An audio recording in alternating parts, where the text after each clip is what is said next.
मैं राजेश शर्मा और 7 India news में आपका स्वागत है। जब हम पार्टी में अनुशासन की बात करते हैं तो बसपा का नंबर पहले नंबर पर आता है, क्योंकि बसपा में जब हम अगर अनुशासन की बात करें तो बसपा में अनुशासन सबसे ज़्यादा है। जब हर बार चुनाव होते हैं, विधानसभा के चुनाव हो या लोकसभा के चुनाव हो, हम देखते हैं कि सबसे पहले बसपा एकाएक अपने तमाम संयोजक, चाहे अगर विधानसभा चुनाव हो तो विधानसभा प्रभारी, लोकसभा चुनाव होता है लोकसभा प्रभारी, और अपने संयोजक बना के तैयार करती है, क्योंकि उसको पता है कि उसका अपना जो वोटर है, जो वोट बैंक है, वो भी अनुशासन में रहता है। जो बसपा सुप्रीमो मायावती का आदेश होता है उसके वोटर के लिए वो सर्वोपरि होता है। दूसरी पार्टी जब हम बात करते हैं राजनीतिक दलों की तो भाजपा होती है। भाजपा चूंकि चुनाव लड़ने के मूड में हमेशा होती है। जो भाजपा का अपना संगठन है, जो उसके अपने लोग हैं, वो लगातार चुनाव के बिल्कुल द्वार पर होते हैं और हमेशा भाजपा बूथ स्तर पर काम करती है। पन्ना प्रमुख, बूथ प्रमुख, संयोजक, विधानसभा प्रभारी, लोकसभा प्रभारी, बीजेपी में लगातार वो सब लोग काम करते हैं। लेकिन एकाएक इस बार हम देख रहे हैं, अभी चुनाव के 2 महीने बाकी हैं और 2 महीने लगभग 2 महीने हैं। 2 महीने अभी तक कहीं भी पूरे प्रदेश में बसपा ने, जहां और तमाम दल अपने अपने प्रभारी तैनात कर रहे हैं, लोकसभा के जो प्रत्याशी उन्हें तैयार, सबके नाम साझू नहीं कर रहे हैं, और अभी तक बसपा के जो संयोजक होते हैं, जो लोकसभा के संयोजक होते हैं, अभी तक कोई भी सार्वजनिक नहीं किया गया, इसका नाम नहीं रखा गया। और मीटिंग के बारे में क्या हो रहा है अभी बसपा कहीं सार्वजनिक नहीं कर रही।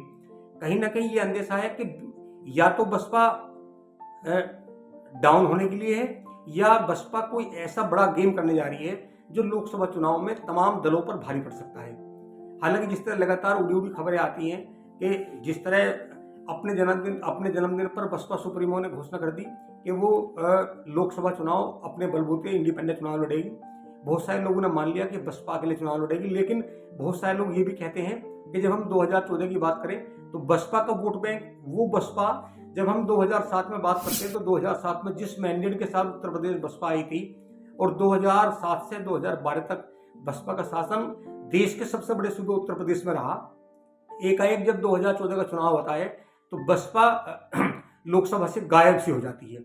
जब 2019 का चुनाव आता है तो मजबूरन सपा और बसपा को गठबंधन करना पड़ता है और तब भी 10 लोकसभा सीटों पर संतोष करना पड़ता है बसपा सुप्रीमो मायावती को, जिसका वोट परसेंटेज माना जाता है कि अकेले उत्तर प्रदेश में लगभग 19% वोट तो उनका ऐसा है वो जिधर चाहे उधर शिफ्ट कर दे और जिधर चाहे उधर वोट बैंक कर सकती हैं।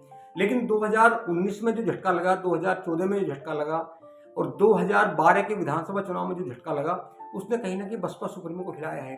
अब जिस तरह 2024 में जब जनवरी में बसपा सुप्रीमो अपने जन्मदिन पर एक ऐलान करती है और वो कहती है कि वो इंडिपेंडेंट चुनाव लड़ेंगी।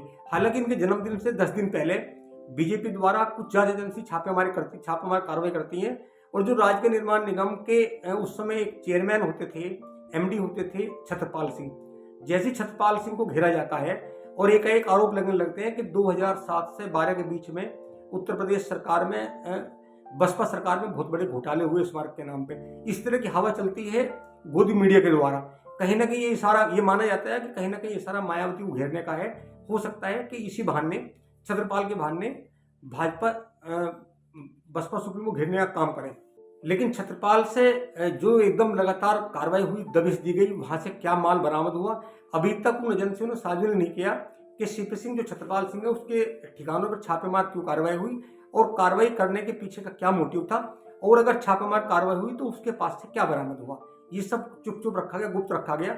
लोगों का ये मानना था कि कहीं ना कहीं छत्रपाल के बहाने भाजपा बसपा को घेरने की तैयारी में है और इसीलिए जन्मदिन पर जब बसपा सुप्रीमो ने यह कहा कि वो इंडिपेंडेंट चुनाव लड़ेगी तो लोगों ने मान लिया कि कहीं ना कहीं बसपा को भी घेरने का काम किया गया सीबीआई द्वारा और जांच एजेंसी द्वारा। इसलिए कहीं ना कहीं बसपा सुप्रीमो चुप है। लेकिन अब जो बसपा के जो सूत्र हैं, हम लगातार बात कर रहे हैं, जो बसपा के नेता हैं वो भी कहने लगे कि अगर बसपा इंडिपेंडेंट चुनाव लड़ती है तो कहीं ना कहीं बसपा के लिए जो भविष्य का मामला है वो बहुत ज़्यादा आघात करने वाला होगा और उन्हें लगता है कि बसपा को इंडिया अलायंस का चुनाव में जाना चाहिए। और जिस तरह अभी तक जब लगातार हम टीम कर रहे हैं, जो खामोशी है बसपा सुप्रीमो की, जो बसपा की खामोशी है और जो तमाम लोग इंतजार कर रहे हैं कि बसपा सुप्रीमो कब ऐलान करेगी, कब लोकसभा के प्रभारियों की तैनाती करेगी।